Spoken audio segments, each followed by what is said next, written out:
Pensamiento del día, jueves 24 de julio. Gratitud.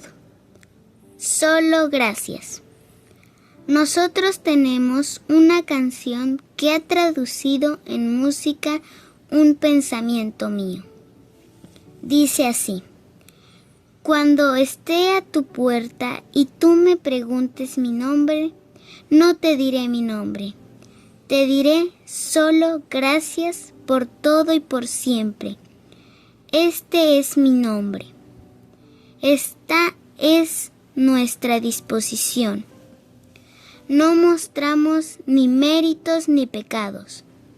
Decimos solo gracias. Chiara Lubich, La Doctrina Espiritual, Editorial Ciudad Nueva. Palabra de vida, julio de 2025.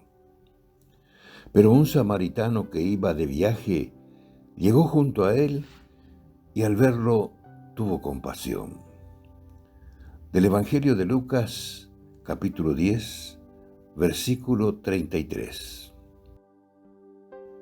Hola, si te ha gustado este video, danos like y suscríbete al canal para recibir notificaciones.